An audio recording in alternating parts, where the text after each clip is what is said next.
채플에 오신 여러분 환영합니다. 이 시간 함께 우리 삶 가운데 함께 하시는 주님을 찬양하시겠습니다.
기도하겠습니다. 사랑의 하나님 감사합니다. 오늘 이 채플 설교를 통하여 주님의 은혜와 사랑을 경험할 수 있는 좋은 시간 될 수 있도록 인도하여 주옵소서. 예수님의 이름으로 기도합니다. 아멘. 여러분 반갑습니다. 코로나19로 많은 어려움이 있지만 그래도 하나님의 은혜와 사랑 안에서 우리나라가 잘 극복할 줄로 믿습니다. 오늘은 제가 여러분과 함께 나눌 말씀은 하나님의 눈을 구하라는 제목으로 함께 은혜를 나누고자 합니다. 오늘 본문 시편 103편 8절에서 11절까지의 말씀입니다. 제가 봉독해 올리겠습니다. 여호와는 긍휼이 많으시고 은혜로우시며 노하기를 더디하시고 인자하심이 풍부하시도다. 자주 경책하지 아니하시며 노를 영원히 품지 아니하시리로다. 우리의 죄를 따라 우리를 처벌하지는 아니하시며 우리의 죄악을 따라 우리에게 그대로 갚지는 아니하셨으니 이는 하늘이 땅에서 높음 같이 그를 경외하는 자에게 그 인자하심이 크심이로다. 아멘. 말씀의 제목은 하나님의 눈을 구하라는 제목입니다. 종교인과 그리스도인은 확연한 차이가 있습니다. 세상을 바라보고 죄인을 바라보는 관점이 다른 차이가 있습니다. 제가 느끼는 한국교회는 종교인들은 많은데 그리스도인들이 많지 않은 것 같다 안타까운 심정입니다. 종교인과 그리스도인은 어떤 차이가 있을까요? 잠깐 동영상을 시청하시겠습니다. 아프가니스탄에서 10대 여성이 원치 않은 결혼을 피해 달아났다가 붙잡혀 집단 돌팔매에 맞아 숨졌다고 아프간 톨로 뉴스가 보도했습니다. 이 모습을 담은 영상이 소셜미디어를 통해 전파되면서 아프간 안팎에서 여성 인권을 우려하는 목소리가 커지고 있습니다. 아프간 중부 고르주의 경찰국장은 지역의 한 마을에서 자신이 원하지 않은 결혼을 한 19살 록시아나라는 여성이 남편이 아닌 다른 남성과 산으로 달아났다가 일주일 전에 붙잡혀 돌에 맞아 숨졌다고 톨로 뉴스에 말했습니다. 21세기를 살아가는 오늘날에도 이슬람권에서는 종교적 관습에 따라 사람을 돌로 쳐서 죽이고 가족들이 직접 살해하는 일명 명예살인이 자행되고 있다는 것입니다. 끔찍할 따름입니다. 성경 요한복음 8장에도 비슷한 이야기가 나옵니다. 음행을 행한 여자가 현장에서 붙들렸습니다. 그 여자를 붙들러 예수님께 끌고 와서 살기 등등한 모습으로 예수님께 묻습니다. 모세 율법에는 이와 같은 죄를 범한 자는 돌로 치라고 명했는데 당신은 어떻게 말할 것입니까? 그러자 예수님은 그들을 향해 말씀하십니다. 죄 없는 자가 먼저 돌로 치라. 이렇게 말씀하시자 어른들로부터 젊은이까지 양심의 가책을 받고 모두가 돌을 내려놓고 예수님을 떠났습니다. 이제 죽음의 공포에서 목숨을 건진 가늠한 여인과 예수님 두 사람만 남았습니다. 예수님께서 여인에게 묻습니다. 너를 고발한 자가 어디 있느냐? 너를 정죄하는 자가 있느냐? 여인이 대답합니다. 아무도 없습니다. 예수님이 범죄한 여인을 향하여 다시 말씀하십니다. 나도 너를 정죄하지 않겠다. 다시는 죄를 범치 말라. 이것이 예수님께서 하신 종교적 가르침의 전부입니다. 중요한 것은 예수님은 모세의 율법이나 교리 강연을 여인에게 주입시키지 않았습니다. 다만 그 여인을 긍휼히 여기시고 불쌍히 여기시는 사랑의 마음을 행동으로 나타내셨다는 것입니다. 종교인은 죄인을 향한 엄격한 교리의 잣대로 바라보지만 그리스도인은 긍휼과 자비의 눈을 가진 사람으로 죄인들을 불쌍히 여기는 심정을 가진 사람들입니다. 정말 중요한 물음은 나는 세상을 어떤 시각으로 바라보고 있는가입니다. 그리스도인은 어떤 눈으로 세상을 바라봐야 할까요? 결론적으로 하나님의 눈으로 세상과 사람들을 바라보는 사람들이 바로 그리스도인들입니다. 오늘 본문에 여호와는 긍휼이 많으시고 은혜로우시며 노하기를 더디하시고 인자하심이 풍부하시도다. 자주 경책하지 아니하시며 노를 영원히 품지 아니하시리로다. 우리의 죄를 따라 우리를 처벌하지는 아니하시며 우리의 죄악을 따라 우리에게 그대로 갚지는 아니하셨으니 이는 하늘이 땅에서 높은 같이 그를 경외하는 자에게 그의 인자심이 크심이로다 했습니다. 사람은 하나님의 형상대로 만들어졌습니다. 우리 인간은 하나님 보시기에 참 좋은 모습으로 창조되었습니다. 그러나 선악과를 범한 이후에 인간은 죄의 결과로 사망이 찾아왔습니다. 성경에 의인은 없나니 하나도 없다고 말씀하고 있습니다. 하나님은 죄악된 세상에서 살아가는 인간을 구원하시기 위해 독생자 예수님을 이 땅에 보내주셨습니다. 하나님의 세상을 이처럼 사랑하사 독생자를 주셨으니 이는 저를 믿는 자마다 멸망치 않고 영생을 얻게 하려 하심이라 했습니다. 예수님이 이 땅에 오신 목적은 죄 없는 의인들을 구원하려고 오신 것이 아니라 죄인들을 구원하기 위해 오신 것입니다. 건강한 자에게는 의사가 쓸데없고 병든 자에게 쓸데있느니라. 나는 의인을 부르러 온 것이 아니라 죄인을 부르러 왔노라고 예수님이 말씀하셨습니다. 도둑이 오는 것은 도둑질하고 죽이고 멸망시키려는 것뿐이요 내가 온 것은 양으로 생명을 얻게 하고 더 풍성히 얻게 하려는 것이라고 했습니다. 우리 하나님은 죄인을 향해서 긍휼이 많으시고 은혜로우시며 노하기를 더디하시며 우리의 죄를 자주 경책하지 않으시고 너를 영원히 품지 않으시는 참 좋은 하나님이십니다. 하나님은 결코 우리의 실수와 허물을 자주 책망하거나 경책하는 분이 아니십니다. 오히려 우리를 불쌍히 여기시고 긍휼히 여겨주시는 하나님이십니다. 악한 마귀는 하루도 쉬지 않고 밤이나 낮이나 우리의 허물을 들춰내고 참소하고 약해진 우리의 양심이 낙담과 절망에 빠지도록 집요하게 공격합니다. 그러나 우리 예수님은 우리의 죄를 위하여 십자가 형벌을 대신 당하심으로 더 이상 죄의 종이 될 수 없는 영원한 자유를 우리에게 허락해 주셨습니다. 우리는 예수 그리스도 안에서 영원한 자유와 생명을 얻은 하나님의 자녀임을 잊지 말아야 합니다. 나를 어떻게 바라보느냐, 또한 실수한 허물진 인생을 어떻게 바라보느냐가 종교인이냐 그리스도인이냐가 나눠질 수 있는 근거가 될 수 있습니다. 제가 좋아하는 찬양이 있습니다. 주만 바라볼지라는 찬양입니다. 가사를 의미하면서 함께 감상하시면 좋겠습니다.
여러분이 꼭 기억해야 할 것은 우리가 실패하고 넘어졌을 때 마귀는 그런 대상에 대해서 우리의 영혼을 도둑질하고 죽이고 멸망시켜야 할 먹잇감으로 삼지만 우리 하나님은 붙들어주고 세워져야 할 불쌍한 영혼으로 바라보신다는 것입니다.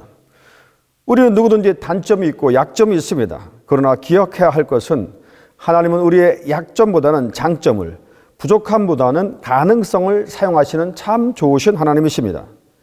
하나님은 항상 여러분을 향해 긍휼과 사랑의 눈으로 바라보고 계신다는 사실을 꼭 기억하시기 바랍니다. 참 신앙의 눈은 나를 긍휼히 여기시는 하나님의 은혜를 경험했기에 똑같이 하나님의 눈으로 세상과 이웃을 바라보는 눈을 가진 자들입니다. 하나님의 눈으로 세상을 보고 나를 바라봄으로 소망의 미래를 꿈꾸며 나아가는 여러분 모두가 되시기를 주님의 이름으로 축원합니다. 기도하시겠습니다. 살아계신 하나님 감사합니다.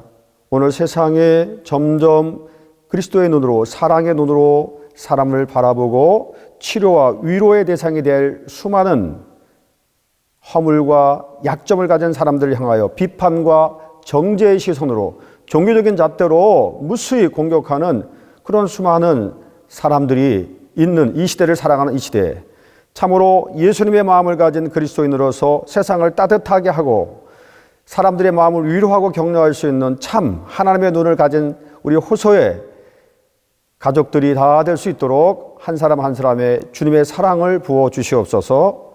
예수님의 이름으로 기도합니다. 아멘. 이제는 우리 주 예수 그리스도의 은혜와 하나님 아버지의 극진하신 사랑하심과 성령님의 감화 감동 교통 충만하신 은혜가 오늘 그리스도의 심장과 그리스도의 눈을 가지고 세상을 좀 더 따뜻한 시각으로 바라보고 그 사랑을 실천하고 작정한 우리 사랑하는 모든 호소 가족 여러분 머리 위에 이제부터 영원토록 함께 하시기를 간절히 축원하옵나이다. 아멘.